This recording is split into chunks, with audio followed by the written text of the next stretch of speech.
할렐루야. 주님의 이름으로 환영합니다. 코로나19가 좀 더 이 부천 또 인천 지역에 확산되고 있는 그런 추세라고 합니다. 특별히 또 마스크 잘 쓰시고 청결한 어떤 그런 삶을 살아가기 위해서 좀 힘쓰시는 여러분들 되셨으면 좋겠습니다.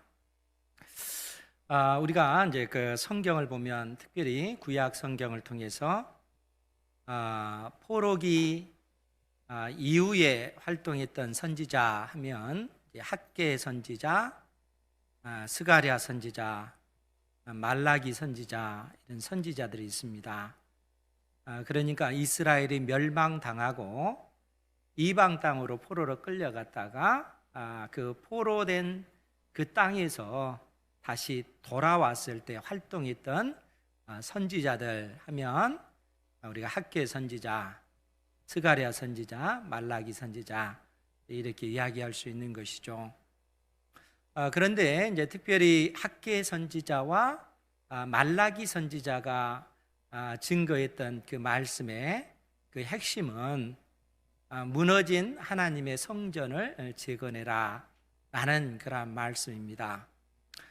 특별히 스가랴 선지자 같은 경우는 그 눈에 보이는 어떤 건물로서 성전 또 그 이면에 있는 성전의 실체이신 예수님에 관한 그러한 말씀을 많이 증거해 주고 있습니다.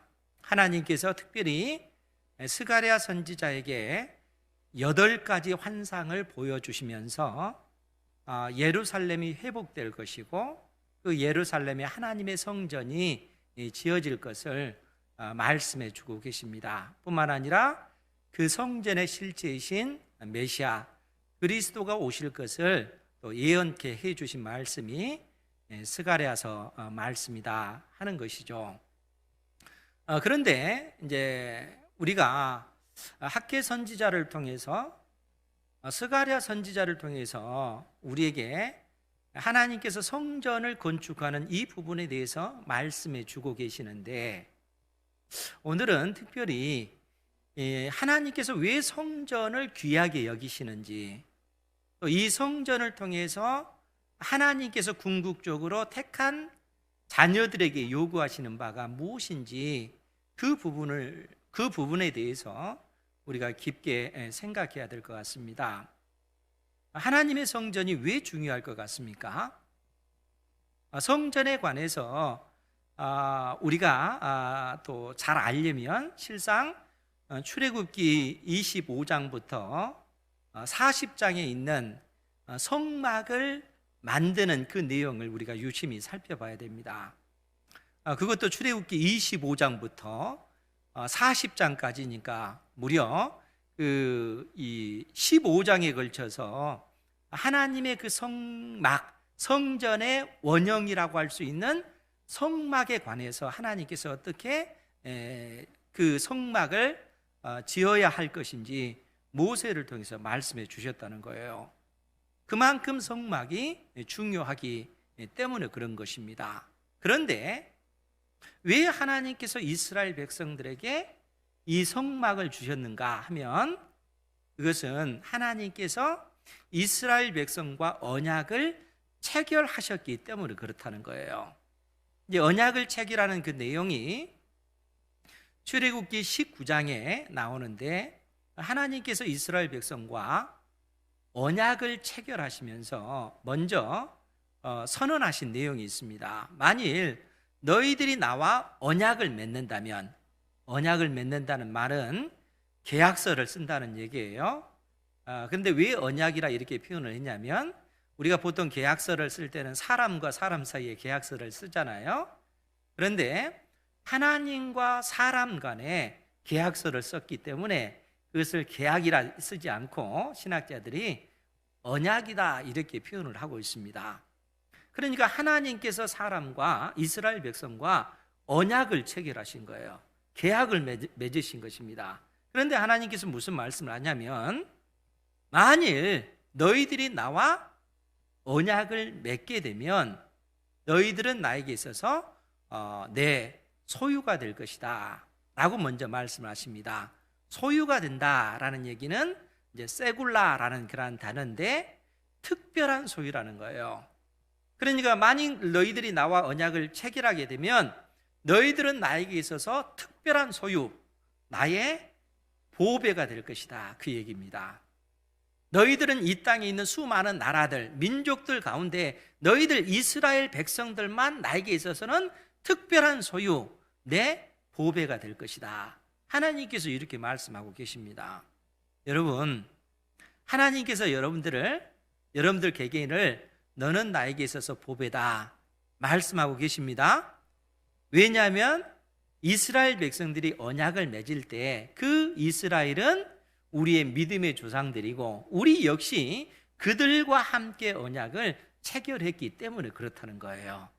그러니까 예수 그리스도 안에 있는 사람들은 다 이스라엘 백성들과 함께 하나님과 시내산에서 언약을 맺은 그러한 존재라는 거예요.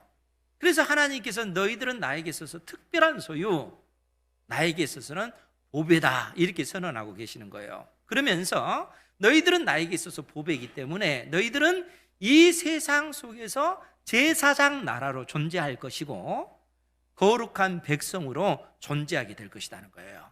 이 세상 속에 있지만 이 세상에 동화되는 존재가 아니라 이 세상 속에서 특별한 존재, 하나님과 이 세상의 중보자 역할을 감당하는 제사장 나라로 존재할 것이고 이 세상 속에 있지만 이 세상 속에서 너희들은 구별된 하나님의 백성이다 라고 하나님께서 이처럼 선언하고 계시는 거예요. 그러니까 하나님께서 나와 언약을 맺게 되면 너희들이 그러한 은혜를 입게 될 거라는 거예요. 그러면 이스라엘 백성들이 그 얘기를 듣고 하나님 싫습니다, 언약 안 맺으랍니다 이렇게 얘기했겠어요? 그렇게 하지 않았겠죠. 중보자 모세를 통해서 우리가 하나님과 언약을 맺겠습니다 이렇게 선언을 하게 됩니다. 그래서 하나님께서 이스라엘 백성과 언약을 맺기로 작정을 딱 하신 거예요. 그러면은 언약을 맺으면은 계약을 쓰면 뭐가 필요해요?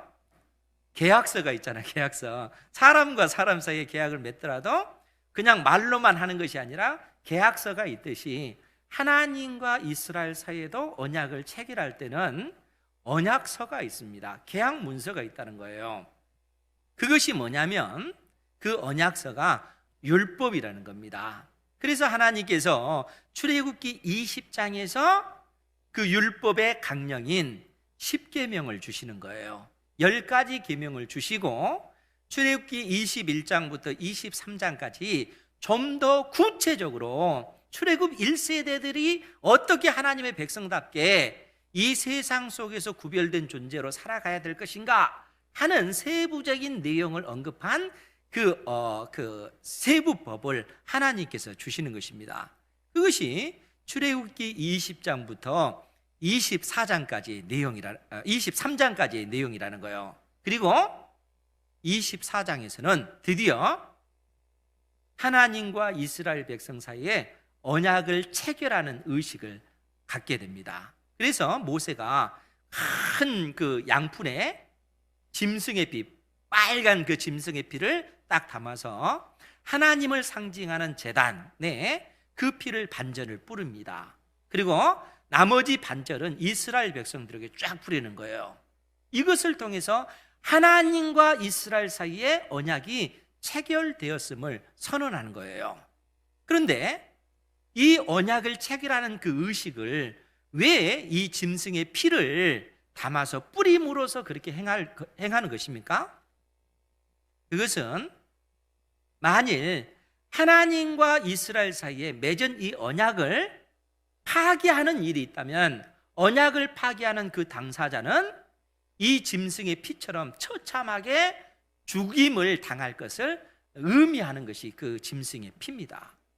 그러니까 만일 하나님께서 이스라엘 백성들을 향해서 너희들은 나에게 있어서 특별한 존재야, 너희들은 나에게 있어서 보배와 같은 존재야, 하나님께서 이렇게 선언을 하셨잖아요. 그리고 그러한 우리를 끝까지 하나님의 자녀 삼으시겠다, 하나님께서 생명을 걸고 약속을 하셨습니다. 그런데 만일 하나님께서 그 약속을 파기한다면 어떻게 되겠어요? 죽으실 수 없는 하나님께서 저주를 받아 죽겠다. 하나님께서 그렇게 언약을 맺으신 것입니다. 그러면 이스라엘 백성들은 어떻게 해요?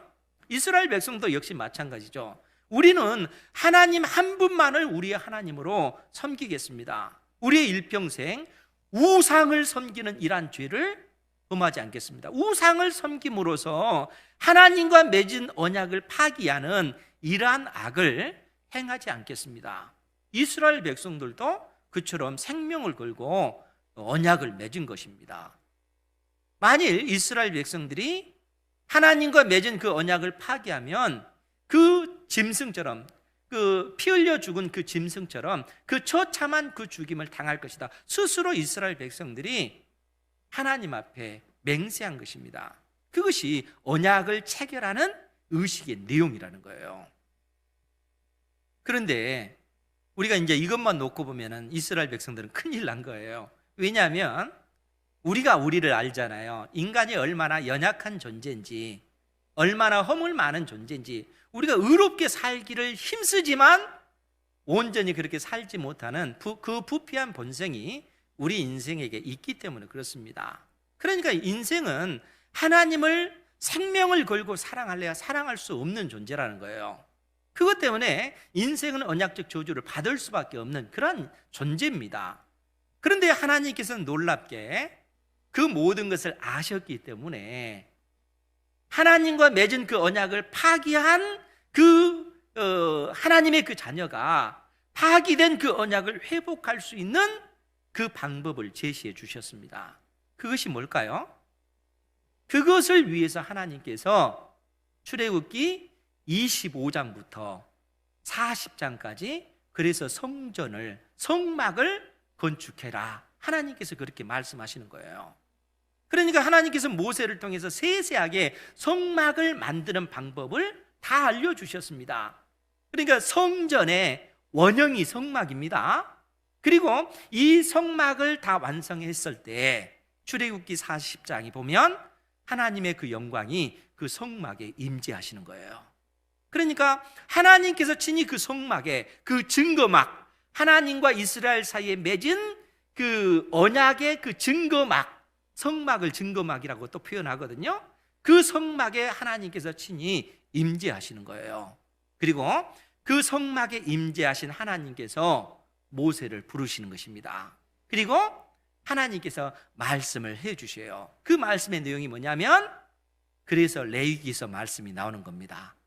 그 성전에 임재하신 하나님께서 모세를 통해서 레위기서 말씀을 주시는 거예요. 1장부터 27장까지. 그러면 이 레위기서 말씀이 뭘까요? 어떻게 하면 하나님과 맺은 그 언약, 파기된 그 언약을 회복할 수 있을 것인가? 회복할 수 있는 그 방법을 하나님께서 알려주시는 거예요. 그래서 짐승을 잡아서 마땅히 언약을 파기한 그 당사자가 짐승처럼 죽어야 되는데 그 사람을 대신해서 짐승의 피를 흘림으로써 그 피를 하나님께서 성전에서 받으시고 그 사람의 죄를 용서해 주시겠다는 거예요. 하나님과 파기된 그 언약 관계를 하나님께서 짐승의 피를 통해서 회복해 주시겠다는 거예요. 그리고 그 일을 할 수 있는 그 중보자로 하나님께서 제사장들을 세우시는 거예요. 그래서 레위기서 8장, 9장, 10장을 보면 하나님께서 아론을 대제사장으로 세우시고 그의 아들들을 제사장으로 세우는 그러한 내용을 말씀해 주고 있습니다.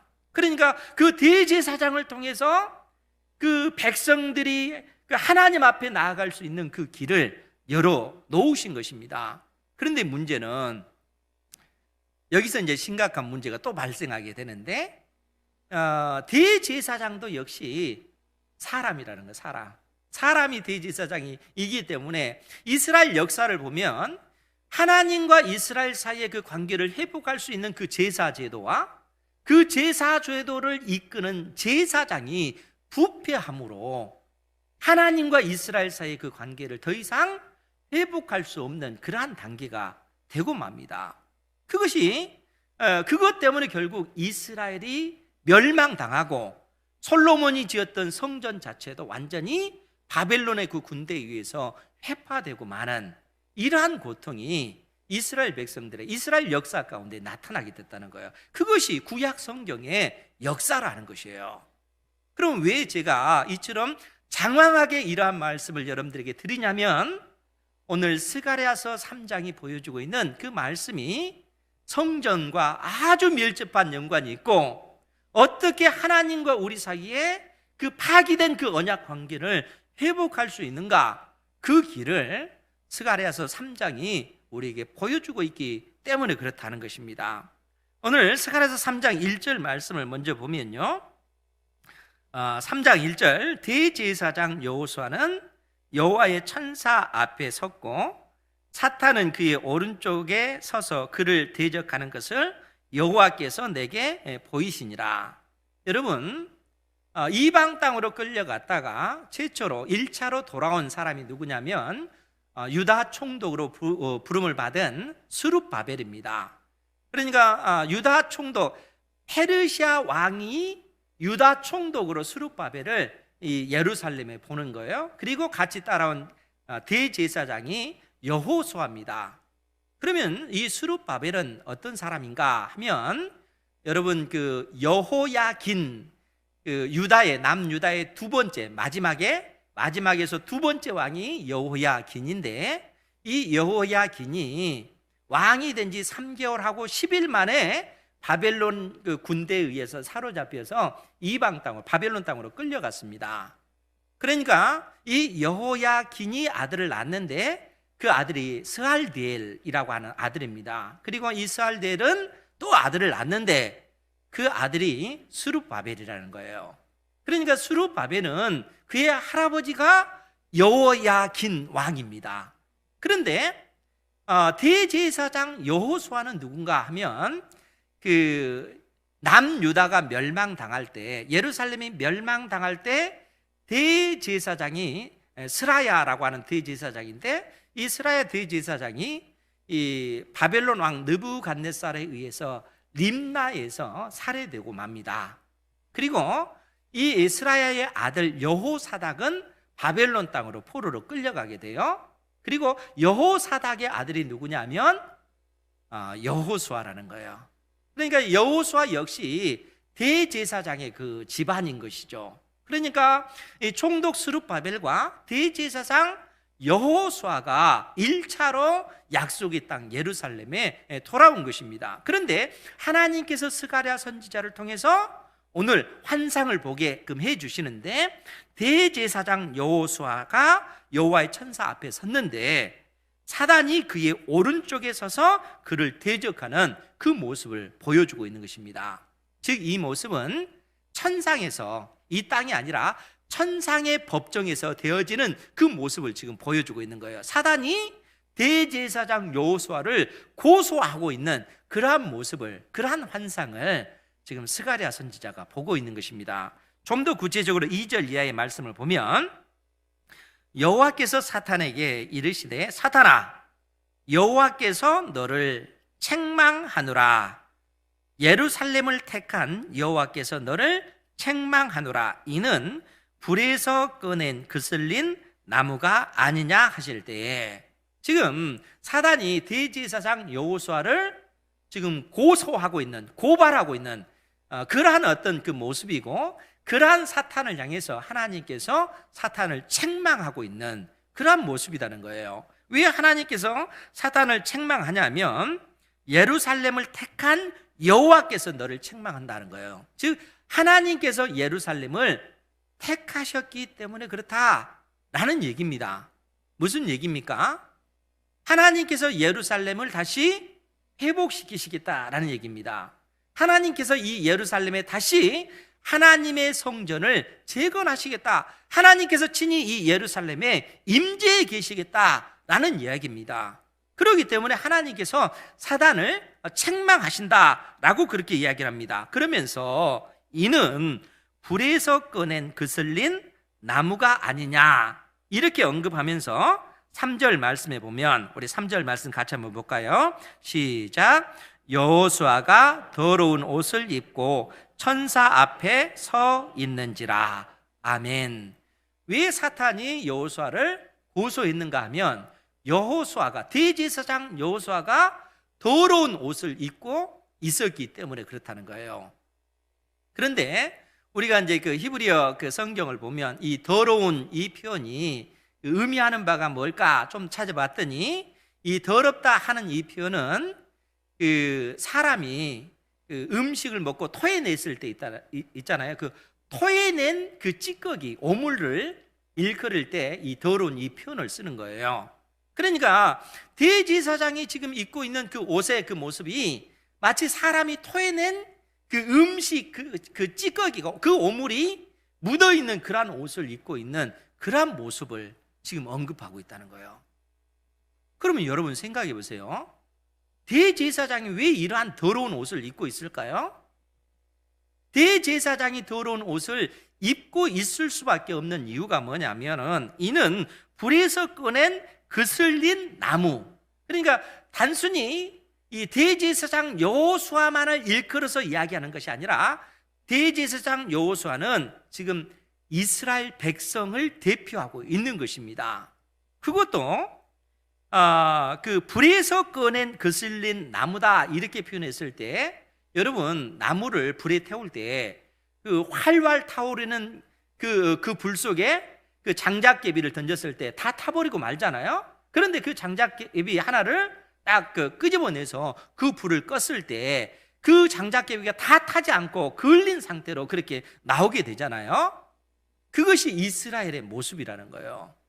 그러니까 하나님께서 범죄한 이스라엘, 하나님과 맺은 그 언약을 파기한 그 이스라엘을 심판하셔서 마치 그 뜨거운 불에 던져서 다 태워버리는 그러한 심판을 받아야 하는 것이 마땅한데, 하나님께서는 그 가운데서 남은 자들을 구원해 내셔서 약속의 땅으로 다시 돌려보내셨다는 거예요. 하나님께서 그런 은혜를 베풀어 주셨다는 거죠. 그런데 그을린 그러한 어떤 그 나무와 같은 그러한 이스라엘의 그 모습을 지금 대제사장 여호수아가 더러운 옷을 입는 이 모습으로 표현하고 있다는 거예요. 그러면 여러분, 대제사장이 갖춰야 될 그 모습은 어떤 모습일 것 같아요? 우리가 레위기서 그 8장, 9장, 10장 그 대제사장을 하나님께서 임명하실 때 그 모습을 보면, 제사장은 하나님 앞에 거룩하게 구별된 존재입니다. 그러니까 하나님의 것이에요. 하나님의 것. 이 세상에 있지만 세상에 속한 것이 아니라 제사장은 하나님께 속한 존재입니다. 그렇기 때문에 제사장은 하나님 앞에 거룩한 존재여야 돼요. 그래서 남자들은 아무 여자랑 결혼할 수도 없고, 제사장은 늘 정결한 그런 여인과 결혼을 했어야 되고, 심지어 제사장은 먹는 음식도 아무 음식이나 먹어서는 안 되고, 하나님께서 깨끗하다라고 지정해 주신 그런 음식만을 먹어야 됩니다. 또한 제사장은 아무런 옷을 입어서는 안 되고, 세마포에 에봇을 입은 것이죠. 에봇이라고 하는 것은 그야말로 홍색, 자색, 또 이 가는 그 배실로 꼰 그러한 어떤 그 실로 정교하게 짠 그러한 옷입니다. 그리고 에봇 앞에는 그 흉패, 가슴에 단 그 흉패가 있는데 12개의 어떤 그 보석이 달렸는데, 그 보석은 12지파를 상징해요. 그러니까 제사장은 하나님 앞에 거룩한 존재로 살아야 되기 때문에 먹는 음식뿐만 아니라 입는 옷 자체도 거룩해야 된다는 거예요. 그래야만이 하나님과 이스라엘 백성 사이에 중보자로서의 그 역할을 온전히 감당할 수가 있는 것이죠. 만일 제사장이 하나님 앞에 거룩한 모습으로 서 있지 않으면, 이스라엘 백성들이 아무리 하나님 앞에 나가기를 힘쓴다 할지라도 이 제사장을 통해서 하나님 앞에 상달될 수가 없는 겁니다. 그래서 제사장은 늘상 하나님 앞에 거룩해야 돼요. 그런데 지금 여호수아의 모습은 어떻다고요? 더러운 옷을 입고 있는 그런 모습이라는 거예요. 그러면 왜 그 문제를 해결하지 못하고 있을까요? 그들에게 지금 하나님의 성전이 없기 때문에 그런 거예요. 이스라엘 백성들에게 성전이 없기 때문에 여전히 더러운 그 모습 그대로 할 수밖에 없는 것이죠. 그렇기 때문에 사단이 그를 공격할 수밖에 없습니다. 비난할 수밖에 없고 그를 고소할 수밖에 없습니다. 그런데 하나님께서 오히려 사단을 책망하고 내가 예루살렘을 택했다. 이 예루살렘의 하나님의 성전이 재건될 것이고 이 성전을 통해서 하나님과 이스라엘 그 관계가 다시 회복될 것을 하나님께서 이처럼 말씀하신다는 거예요. 그래서 하나님께서 무슨 말씀을 주십니까? 4절 5절 말씀에 보면 여호와께서 자기 앞에 선 자들에게 명령하사 그 더러운 옷을 벗기라 하시고 또 여호수아에게 이르시되 내가 내 죄악을 제거하여 버렸으니 내게 아름다운 옷을 입히리라. 하나님께서 여호수아의 그 모든 죄악을 제거했다는 거예요. 택한 백성 이스라엘의 모든 백성들의 그 더러운 그 죄를 다 제거하시고 그야말로 아름다운 옷을 입게끔 만들어 주시는 겁니다. 그런데 대제사장 여호수아가 입는 이 아름다운 옷은 제사장이 입는 옷이 아니고 이 그 원문의 의미를 우리가 좀 추적해서 보면은 그 내용이 왕족이나 귀족들이 입는 옷입니다. 그러니까 하나님께서 대제사장 여호수아에게 그 대제사장의 옷을 입히는 것이 아니라 왕들이나 또 귀족들이 입는 그 아름다운 그 옷을 입혀주신다는 거예요. 뿐만 아니라 5절 말씀에도 보면 내가 말하되 정결한 관을 그의 머리에 씌우소서 하며 곧 정결한 관을 그 머리에 씌우며 옷을 입히고 여호와의 천사는 곁에 섰더라. 그러니까 대제사장이 그 에봇뿐만 아니라 머리에 그 관을 또 쓰거든요. 그리고 관 앞에는 이 금패로 여호와께 성결이라고 하는 그 문구가 새겨진 이 모자 관을 씁니다. 그런데 하나님께서 그 대제사장이 쓰는 그 관 대신에 정결한 관, 왕족이나 귀족들이 쓰는 이러한 관을 또 씌워주시는 거예요.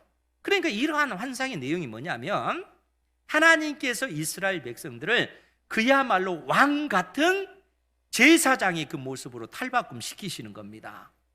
하나님께서 믿음의 그 백성들을 너희들은 나에게 있어서는 보배와 같은 존재야 이렇게 말씀하시고 왕 같은 제사장으로 하나님께서 만들어 가시는 그 모습을 이 환상을 통해서 보여주고 계시는 겁니다.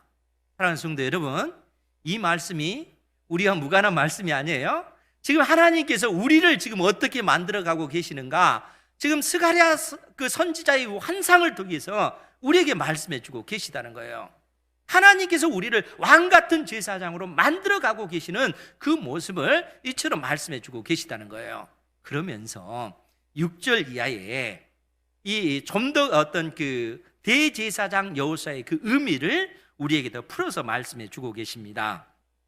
6절 이하의 그 말씀을 보면 여호와의 천사가 여호수아에게 증언하여 이르되 만군의 여호와의 말씀에 내가 만일 내 도를 행하며 내 규례를 지키면 내가 내 집을 다스릴 것이요. 지금 하나님께서 내가 만일 내 도를 행하며 내 규례를 지키면, 여기서 말하는 도와 규례는 하나님의 율법을 이야기하는 겁니다. 하나님과 이스라엘 사이에 맺은 그 언약법을 내가 지키면 내가 내 집을 다스릴 것이요. 여기서 내 집은 하나님의 성전을 이야기하는 거예요. 그러니까 대제사장 여호수아에게 하나님과 이스라엘 사이에 맺은 그 언약법을 다시 회복시키면, 그리고 그 회복할 수 있는 어떤 그 통로인 그 성전을 다스리게 될 것을 지금 하나님께서 말씀하고 계시다는 거예요. 그러면서 내 뜰을 지킬 것이며, 그러니까 내가 내 집을 다스릴 것이요 내 뜰을 지킬 것이며 성전 안과 성전 밖을 다 내가 다스릴 것이며 그 얘기입니다. 내가 또 너로 여기 섰는 자들 가운데 왕래하게 하리라.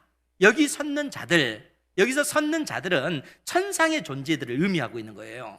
그러니까 지금 하나님께서 여호수아를 통해서 무슨 말씀을 해주시냐면, 너를 통해서 내가 이스라엘 백성들뿐만 아니라 천상에 있는 그러한 존재들까지 왕래할 수 있는 그러한 존재가 될 것이다. 그러니까 대제사장 여호수아를 통해서 택한 백성들이 하나님 앞에 온전히 나아갈 수 있는 그 길이 너를 통해서 열려질 것이다, 이렇게 말씀하고 계시는 거예요. 대제사장, 우리에게 있는 대제사장은 천상에 계신 존재일 뿐만 아니라 이 땅에 있는 그러한 존재가 된다는 거예요. 그러니까 우리가 안고 있는 인생의 문제를 그 대제사장 되신 그분이 그 모든 문제를 안고 하나님 앞에 가서 하나님 앞에 다 아뢰할 수 있는 그 통로가 만들어지게 될 것을 지금 말씀해 주고 계시는 거예요. 대제사장 여호수아를 통해서 이 일들이 이루어질 것이다 라고 얘기합니다. 그러면서 무슨 말씀을 하시냐면 우리 8절 말씀입니다. 같이 한번 보겠습니다. 8절 시작. 대제사장 여호수아야, 너와 내 앞에 앉은 내 동료들은 내 말을 들을 것이니라. 이들은 예표의 사람들이라. 내가 내 종 싹을 나게 하리라. 아멘. 지금 이 말씀이 굉장히 중요한데, 왜냐하면 하나님께서 대제사장 여호수아를 통해서 앞으로 하실 일들을 가르쳐주고 계시기 때문에 그렇습니다. 그렇기 때문에 대제사장 여호수아야, 너와 내 앞에 앉은 내 동료 제사장들은 내 말을 들을 것이니라. 이들은, 이 제사장들은 예표의 사람들이라.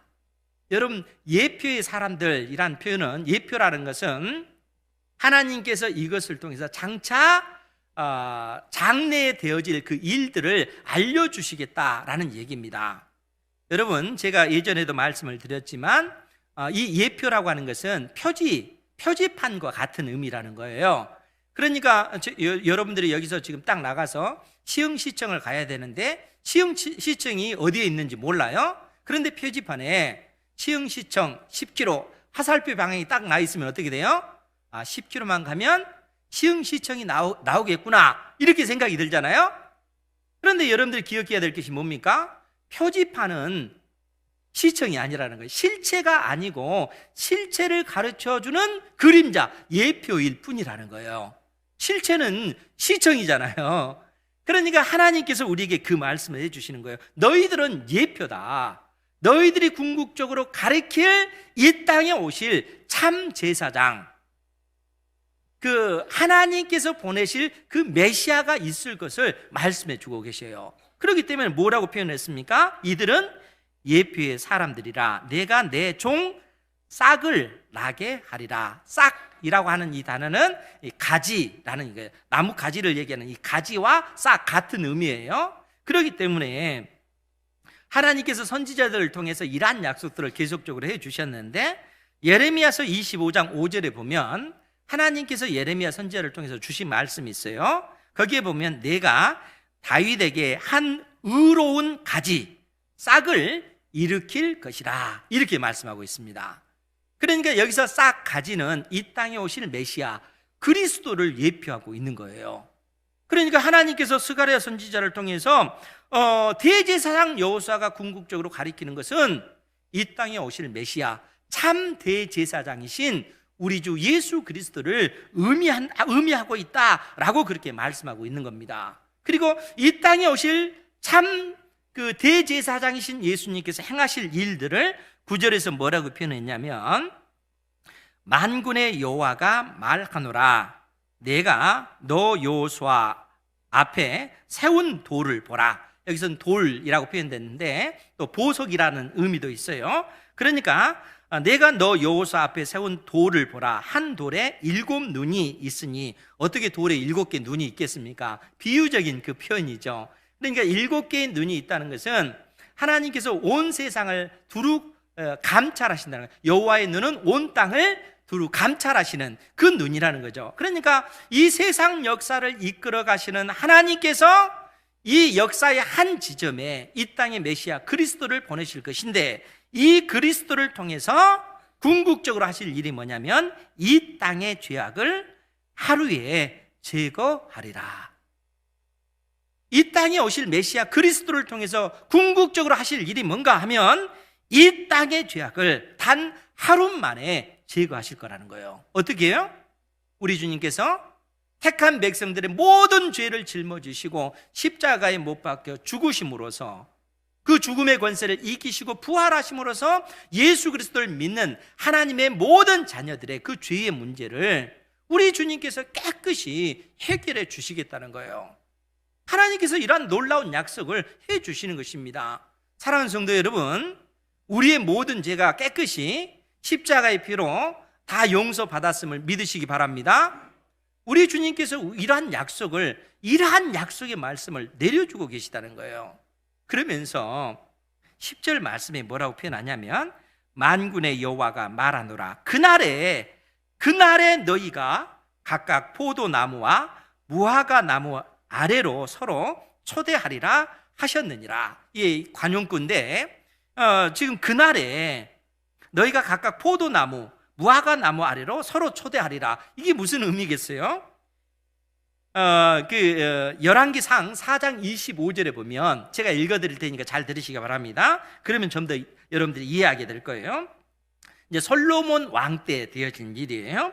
열왕기상 4장 25절에 보면 솔로몬이 사는 동안에 유다와 예루살렘이 단에서부터 브엘세바까지, 단은 이스라엘의 가장 북쪽에 있는 도시가 단이라고 했죠. 가장 남쪽에 있는 도시는 브엘세바. 그러니까 단에서부터 브엘세바가 하면은 온 이스라엘을 얘기하는 거예요. 그러니까 솔로몬 왕 때 온 이스라엘이 각기 포도나무 아래와 무화과 나무 아래에서 평안히 살았더라. 그러니까 포도나무 아래, 무화과 나무 아래에서 살았다라는 얘기는 그야말로 전쟁도 없고 평화와 번영의 그 때가 되었다, 그 얘기예요.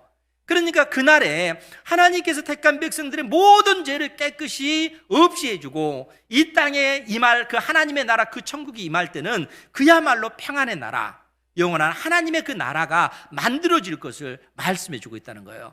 역사가 그렇게 진행되어질 것을 말씀해주고 있다는 겁니다. 사랑하는 성도 여러분, 이 진리를 붙잡는 여러분들 되시기 바랍니다.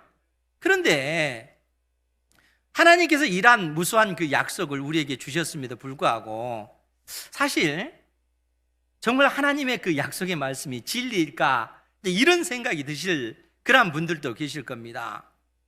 하나님께서 분명히 대제사장 여호수아를 통해서 이 땅에 오실 대제사장 대신 우리 주님에 대해서 말씀하셨는데, 먼저 우리가 그 부분을 한번 다 같이 찾아보면서 보도록 하겠습니다. 우리 히브리서 4장 14절에서 16절입니다. 신약성경 356페이지, 신약성경 356페이지를 보면 4장 14절 이하의 말씀을 먼저 제가 보겠습니다. 그러므로 우리에게 큰 대제사장이 계시니 승천하신 이 곧 하나님의 아들 예수시라. 우리가 믿는 도리를 굳게 잡을지어다. 우리에게 있는 대제사장이 계시는데 그 대제사장이 우리 주 예수 그리스도시라는 거예요. 그러니까 하나님께서 스가랴 선지자를 통해서 보게끔 해주셨던 대제사장 여호수아가 궁극적으로 가리키는 그 분이 누구시냐면 우리 주 예수 그리스도, 대제사장 대신 우리 주 예수 그리스도시다는 거예요. 그런데 15, 16절 말씀에 보면 우리에게 있는 대제사장은 우리의 연약함을 동정하지 못하실 리가 아니요. 동정하지 못하신다, 그 얘기는 우리의 연약함을 이해하지 못하시는 분이 아니시라는 거예요. 우리에게 있는 대제사장 되신 우리 주님은 우리의 그 연약함을 다 알 뿐만 아니라 이해하고 계신 분이시라는 거예요. 왜 그렇습니까? 예수님께서 우리와 똑같은 육체를 입고 오셨고 인생이 경험하는 그 고통을, 그 아픔을 우리 주님께서 몸소 그의 몸으로 다 겪으셨기 때문에 그렇다는 거예요. 그러니까 우리 주님은 우리의 연약함을 이해하지 못하시는 분이 아니요, 모든 일에 우리와 똑같이 시험을 받으신 이로되 죄는 없으시니라. 예수님은 우리를 다 알고 계시고 우리의 연약함도 알고 계시고 우리의 아픔도 아시고 우리의 그 고민도 알고 계시는 분이시다는 거예요. 사랑하는 성도 여러분, 우리가 이 땅에 살아갈 때 끊임없이 우리가 잊어버리는 것이 뭐냐면은 예수님은 저 멀리 계신 것 같고 나는 이 땅에 나 혼자인 것처럼 느껴질 때가 많다는 거예요. 인생에 수많은 어렵고 힘든 문제가 부딪히면 특별히 그런 고민을 많이 하고 모든 사람들이 나를 모함하는 것 같고 나를 비난하는 것 같고 나를 조롱한 것처럼 그렇게 느껴질 때가 많다는 거예요. 그런데 사랑하는 성도 여러분, 하나님께서 우리를 하나님의 보배로, 하나님의 특별한 소유로 삼으실 때는 하나님께서 여러분들의 어떤 성격을 보시고 여러분들을 자녀로 하나님의 특별한 소유로 부르신 것이 아니라는 거예요.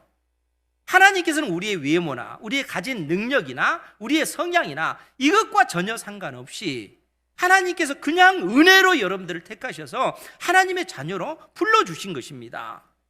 사단은 끊임없이 우리를 비난하고 고소하잖아요. 대제사장 여호수아의 모습을 보십시오. 오물을 뒤집어 쓴 그 옷을 입고 있지 않습니까? 이렇게 고소를 하잖아요. 그런데 우리 하나님께서는 뭐라고 얘기하십니까? 내가 예루살렘을 선택했다. 하나님께서 그렇게 선언하고 계시잖아요. 그리고 고소하는 그러한 사단을 오히려 하나님께서 오히려 책망하시고 오히려 그 사단을 하나님께서 심판하시는 그러한 모습을 오히려 성경은 우리에게 보여주고 계시다는 거예요.